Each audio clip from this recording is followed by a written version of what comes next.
Assalamualaikum warahmatullahi wabarakatuh. Saudaraku kaum muslimin dan muslimat, saudara sebangsa dan setanah air, dimanapun Anda ada dan berada. Berjumpa kembali dengan saya Abu Fikri dalam rangka kebaikan dan kebenaran demi mempermudah langkah kita ke depan menuju selamat, yaitu Allah Subhanahu wa Ta'ala beserta Rasulnya. Saudaraku kaum muslimin dan muslimat, saudara sebangsa dan setanah air dimanapun Anda ada dan berada.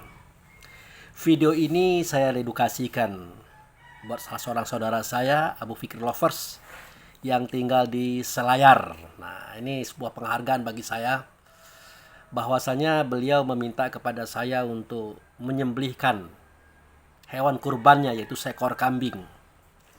Hanya saja bukan saya tidak mau, tetapi ada beberapa pertimbangan.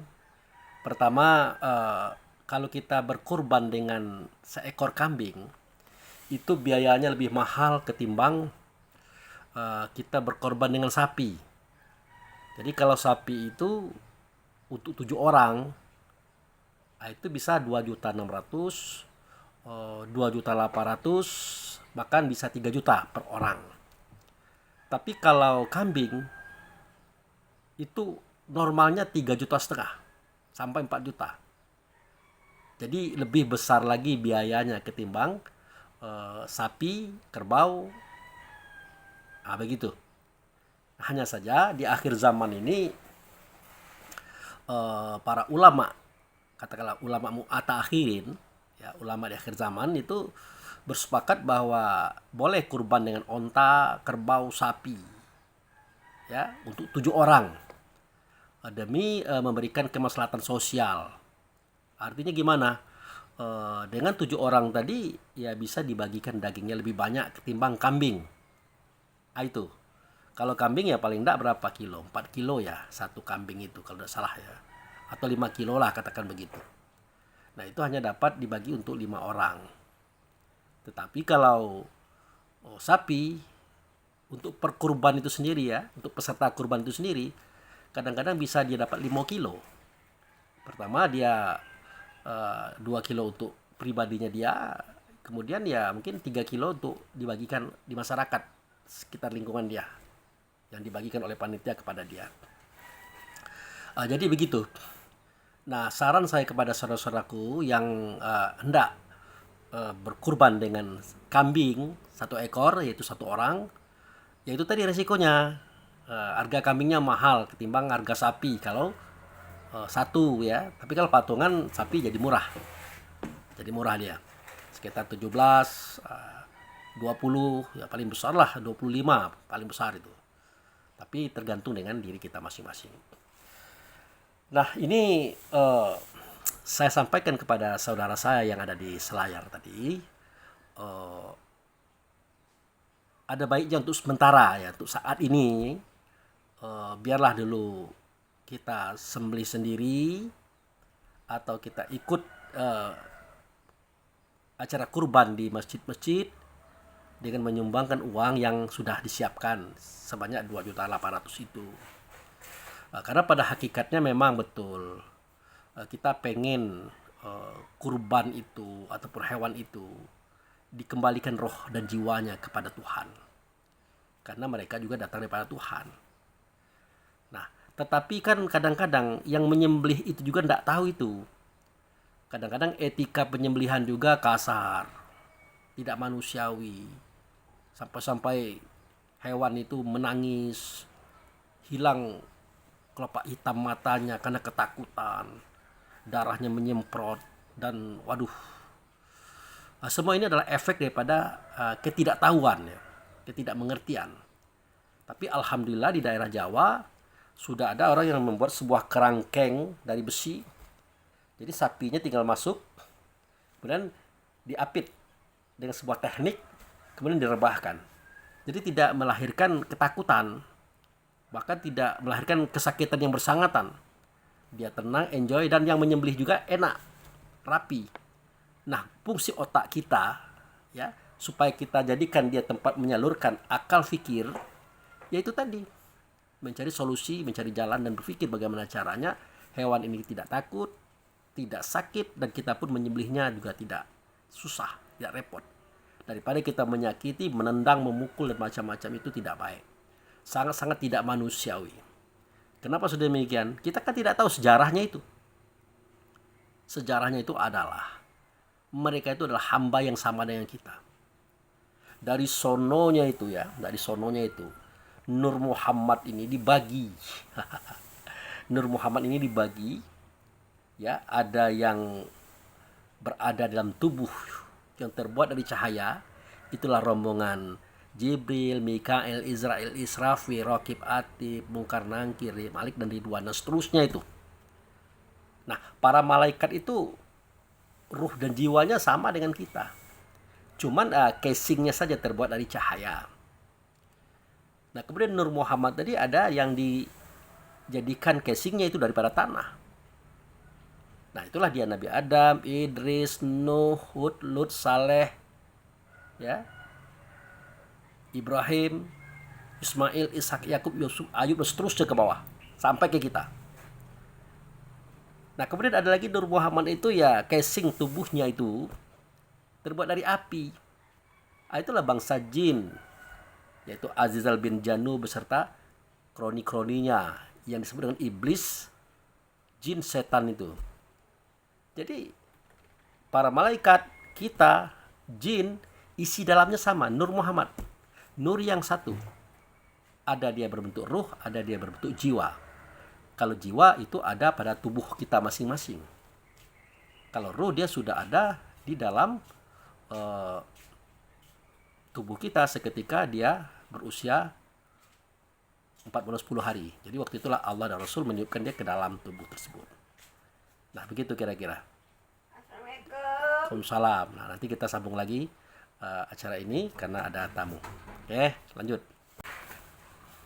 Jadi saya sambung kembali. Ruh itu masuk ke dalam tubuh kita ya ketika tubuh itu sudah berusia 4 bulan 10 hari. Jadi tubuh itu sudah hidup, sudah bernapas, dia sudah bergerak. Hanya saja dia tidak punya kekuatan pendengaran, penglihatan, perasaan, dan pemikiran. Kenapa dia hidup? Ya karena sudah ada jiwa di dalamnya itu. Nah, setelah sudah ada jiwa 4 bulan 10 hari, jiwa itu berada dalam tubuh tadi, barulah ruh Allah tiupkan ke dalam tubuh kita. Itu perbedaan antara ruh dengan jiwa tadi. Makanya dikatakan sumasawahu wa nafakhu fihi miruhihi wa ja'ala lakum sam'a wal absar wal afidah qalilan ma tashkurun. Artinya apa? Ya, ketika kami lihat batang tubuhmu sempurna dalam kandungan emakmu, yaitu sekitar 4 bulan 10 hari tadi, barulah ditiupkan ruh. Jadi pada tubuh kita ini, tubuh jin, tubuh para malaikat, dan semuanya itu. Tetapi beda dengan malaikat. Malaikat tidak punya ibu bapak seperti kita. Tapi gambarannya seperti itu. Ada ruh, ada jiwa, dan seterusnya. Oke, kembali kita kepada masalah hewan kurban tadi. Jadi kalau zaman dulu, kalau kita melihat sejarah yang ada pada kitab Quran dan hadis, belum kita temukan adanya Nabi Adam itu berkurban dengan onta, itu belum. Kemudian Nabi Ibrahim juga, walaupun ada hadis yang mengatakan Ibrahim itu menyembelih onta 100 ekor, sampai orang berkata, alangkah banyaknya engkau berkurban hai Ibrahim. Nah, itu. Akhirnya apa kata Ibrahim? Ya, jangankan onta, kalau aku punya anak pun aku potong. Nah, ini bahasa-bahasa ini bukan bahasa yang sebenarnya. Mungkin ini adalah sebuah selorohan. Tapi kita tidak temukan data itu. Nabi Ibrahim menyembelih onta 100 ekor, kemudian dia ngomong kayak gitu. Ya, beliau kan rasul, dia kan nabi, orang tertata hatinya. Tidak mungkin dia akan berkata sebagaimana berkatanya orang-orang pasar. Tidak ada seperti itu. Nah, kemudian kita turun lagi. Nah, di zaman Nabi Ibrahim juga turun yang disembelih itu adalah kibas. Turun lagi sampai terakhir kita bertemu dengan sebuah hadis Nabi bahwa Nabi Muhammad itu menyembelih 2 ekor kibas. Dia niatkan satu untuk dirinya dan yang satu lagi untuk kaum dan umatnya. Lagi-lagi kambing, bukan onta, bukan kerbau, ke sapi, tidak. Nah, di akhir zaman kita temukan ada onta, ada kerbau, ada sapi. Ini bagaimana kok bisa seperti itu? Nah, itu adalah pendapat dan pemahaman orang di akhir zaman. Dan itu tidak menyalahi, tidak mengurangi, bahkan memberikan nilai lebih, nilai tambah secara sosial. Itu saya katakan tadi, kalau kita beli kambing harganya 3,5 juta, 4 juta. Tapi kalau kita ikut korban dengan satu orang itu dibiayai dengan 2,6 juta, 2,8 juta sampai 3 juta dan seterusnya itu. Jadi pembayarannya ringan, kemudian dagingnya banyak. Jadi secara sosial kita lebih dimudahkan, dan Allah dan Rasul setuju dengan hal-hal seperti itu. Baik saudaraku kaum muslimin dan muslimat. Jadi kembali kepada penyembelihan hewan kurban dalam bentuk kambing, idealnya seperti itu memang. Idealnya seperti itu. Karena daripada penyembelihan itu kita bisa melihat keadaan kerohanian kita itu. Apakah sudah halus, apakah masih kasar, apa bagaimana. Itu akan terlihat seketika si hewan tadi ditarik, diajak untuk disembelih. Tapi ingat, ini standarnya adalah standar orang yang tahu menyembelih. Tahu dia siapa yang disembelih itu, dia tahu. Nah, seperti yang saya katakan tadi, Nur Muhammad tadi dimasukin ke dalam malaikat, ke dalam Adam, ke dalam iblis. Kemudian dia juga dimasukin ke dalam angin, air, tanah, api. Di angin namanya roh rehan, di air namanya roh rahmani, di tanah namanya roh jasmani, di api namanya roh idafi. Nah, kemudian disatukanlah anasir angin, air, tanah, api ini. Nah, dari sini terbentuk langit dan bumi beserta isinya, termasuklah laut, danau, sungai, hewan, tumbuh-tumbuhan, biji-bijian, sayur-sayuran. Semuanya itu, roh dan jiwa mereka itu sama dengan kita, satu asalnya.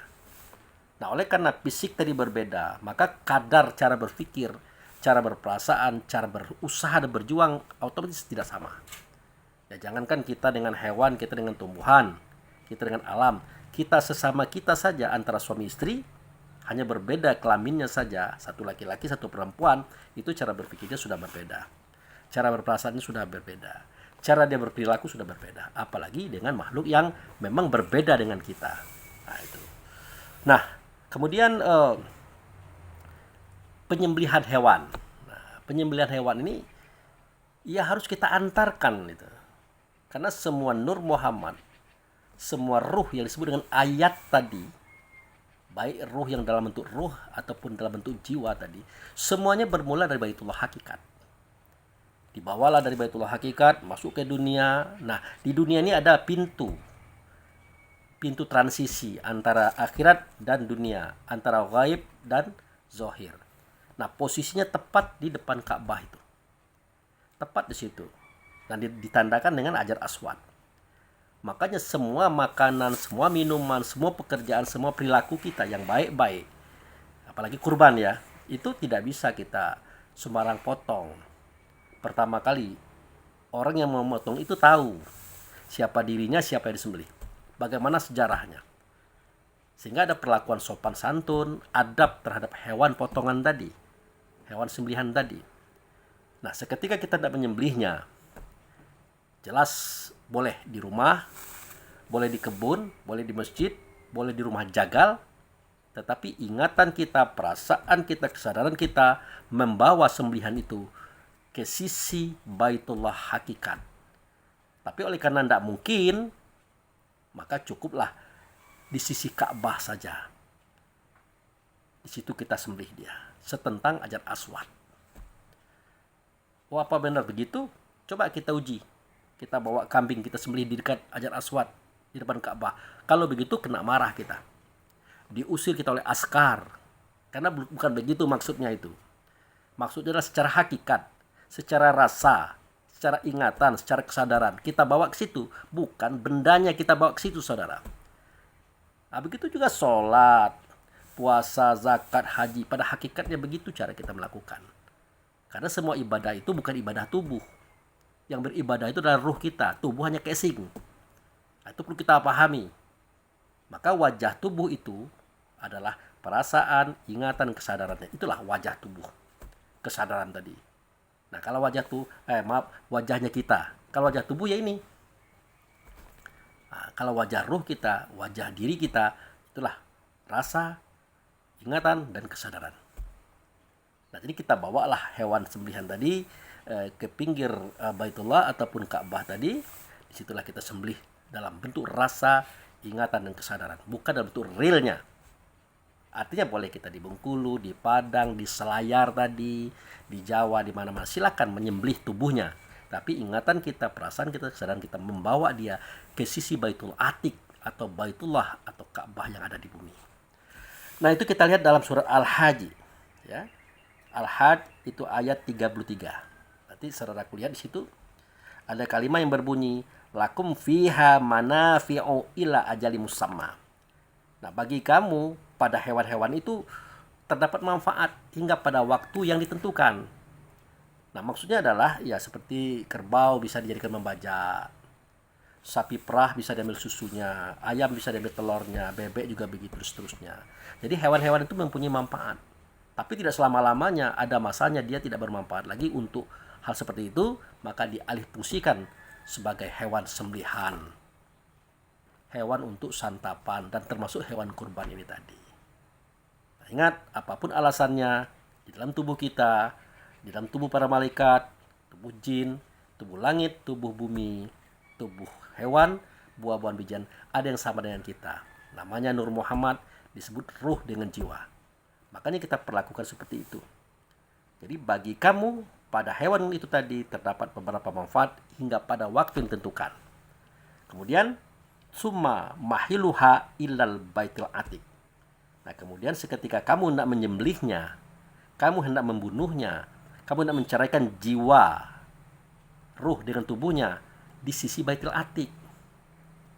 Artinya di sisi Baitullah hakikat atau di sisi Ka'bah dengan ingatan, perasaan dan kesadaran kita. Sama dengan kita sholat. Jadi semua ibadah itu dibawa ke sana semuanya, saudara. Itu satu. Yang kedua, ada hal lagi yang sering terjadi di kalangan masyarakat kita, yaitu mengenai masalah kulit. Nah, ini sering kan diributkan. Kulit itu tidak boleh dibagi, kulit tidak boleh dijual dan sebagainya. Oh, kaki itu tidak boleh diambil dan sebagainya. Nah, terus terang saja, Al-Quran ini tidak akan mempersulit kita. Karena keterangan di dalamnya itu memberikan keringanan kepada kita. Jadi pada surat Al-Hajj ayat 37, kita dengarkan pedomannya, yang pedoman itu berbunyi seperti ini. Nah, jadi ada ungkapan Allah melalui Rasulullah itu mengatakan la yanalallahu luhumuha wala dima'uha walaki yanaluhu taqwa minkum. Jadi Allah di sini berkata, yang namanya ibadah kurban itu, ibadah penyembelihan itu, apakah itu namanya kurban ataupun non kurban, semua penyembelihan jelas di sisi Baitullah.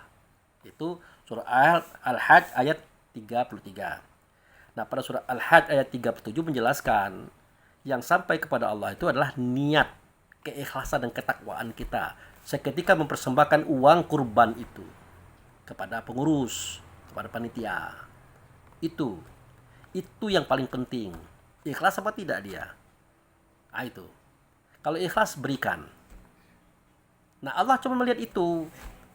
Allah tidak melihat dagingnya nanti diapakan, tulangnya diapakan, kulitnya diapakan. Itu adalah urusan kita di dunia ini saja. Hanya diatur dan ditata secara baik, jangan sampai terjadi keributan-keributan. Silakan saja mau dijual kulitnya untuk membeli kantong asoy atau apa. Kadang-kadang kulit juga dipotong-potong oleh warga, dibuang karena tidak bisa mengolahnya. Jadi aturlah sebaik mungkin, sebisa mungkin. Yang penting jangan sampai terbuang ataupun mazir. Nah, itu saudara-saudaraku. Jadi darah dan daging itu tidak sampai kepada Allah itu. Yang sampai adalah keikhlasan dan ketakwaan kita yang berkorban tadi. Nah, semestinya ini tidak sembarangan gitu ya. Ya, tidak sembarangan dalam artiannya seketika kita mempersembahkan kurban kita kepada Allah, itu tidak sembarangan. Kita berikan kepada ahlinya yang ahli di bidang kurban itu. Seketika kita mempersembahkan uangnya, ada semacam ijab kabul. Kenapa ada ijab kabul? Ya, semua perbuatan dan kebaikan pakai ijab kabul. Kita belanja saja sebenarnya ada ijab kabulnya. Kita beli barang, nah, antara penjual dan pembeli itu ada ijab kabulnya. Kalau pernikahan pasti kan. Nah, zakat fitrah, zakat mal, zakat apa saja ada ijab kabulnya. Nah, kenapa kurban tidak? Nah, semestinya ada ijab kabulnya. Ya atur sajalah sebaik mungkin. Caranya sederhana. Misalnya kita punya uang, nah ini panitia, aku serahkan kurbanku ini dengan nilai sekian. Mohon disampaikan kepada Allah dan Rasul. Nah, dari Allah dan Rasul nanti disilahkan kepada makhluk Tuhan menerima daging dan darahnya serta apa aja itu. Silahkan diatur oleh Anda. Nanti panitia mengatakan kami terima kurbannya atas nama si A, si B, si C. Akan kami serahkan kepada Allah dan Rasul. Dan selanjutnya daging dan darah tulangnya akan kami bikin kepada masyarakat sesuai dengan ketentuan yang ada. Setidak-tidaknya ada semacam itu. Ya, ada semacam itu. Jadi jelas ibadah ini ada namanya niat, ada namanya ijab kabul. Jadi arahannya jelas. Jangan sampai nanti masalah kulit ribut. Nah, kenapa sapi saya kecil? Padahal uangnya banyak. Itu tidak urusan kita lagi itu. Urusan kita adalah kepada Allah. Setelah diserahkan uang itu, ya, dengan niat kita, dengan keikhlasan kita, ketahuan kita bahwa ini adalah kurban, maka persoalan kita tidak ada lagi. Kalau perlu kita tidak usah masuk urusan itu. Nah, itu. Tapi ingat, kita harus melihat hewan sembelihan itu, harus dilihat itu. Nah, kalau kambing kan ketahuan itu. Kalau kambingnya masih liar, berontak-berontak, darahnya nyemprot, nah itu berarti kepribadian kita masih kasar. Kepribadian kita masih kurang bagus. Belum mulus. Maka perlu sholat sunnah kurban 2 rakaat. Mohon kepada Allah ampunan dan taubat. Mohon diperhalus pribadi ini, sikap ini, kejiwaan ini, ataupun kerohanian ini. Nah, itu. Nah, kalau dia sudah bagus, sudah mulus, ya kita berterima kasih, dan tapi tolong muluskan lagi. Baguskan lagi Allah daripada yang ini. Itulah tujuan daripada sholat sunat kurban itu. Tapi setelah menjadi sapi, nah itu repot. Seketika dia merontak-rontak, ngamuk-ngamuk, darahnya lancar kencang seperti itu, kita mau mengatakan siapa? Wah, itu yang itu tuh kamu. Wah, ini kalau ini saya nih, enggak bisa. Karena sudah pukul rata. Tapi enggak apa-apalah. Yang penting kita lihat itu hewan. Waktu disembelih kita lihat, kita perhatikan baik-baik, akan terasa dengan kita itu. Kalau sapinya lembut, ya, ramah, tidak banyak berontaknya, darahnya lancar-lancar saja. Kalau kita memang orang baik, terasa dengan kita kebaikan itu. Kalau kita kurang baik, terasa juga kurang baik itu, tapi tidak usah dibuka. Akan menjadi fitnah bagi masyarakat. Begitu. Yang penting, setelah kita tahu, oh ternyata aku sudah bagus, sholatlah 2 rakaat. Ternyata aku belum bagus, sholatlah 2 rakaat. Nah, begitu saudara-saudaraku kaum muslimin dan muslimat, persoalan korban ini seyogianya adalah kambing atau kibas untuk melihat kepribadian kita itu. Nah, kemudian di akhir zaman dijadikan onta, kerbau, sapi. Itu tidak apa-apa, demi manfaat yang banyak, demi interaksi sosial kita sebagai warga muslim. Itu saja kepada saudaraku yang di selayar. Silakan saja kurban dengan masyarakat di sini, tidak apa-apa. Niatkan saja seperti yang saya katakan tadi, dan saksikan penyembelihan itu. Lalu sholatlah 2 rakaat setelah itu. Mudah-mudahan kita baik-baik saja, selamat saja, dan semua amal kita akan diterima oleh Allah menjadi fadilah di dunia ini dan di akhirat. Oke, terima kasih. Wabillahi taufiq wal hidayah. Assalamualaikum warahmatullahi wabarakatuh.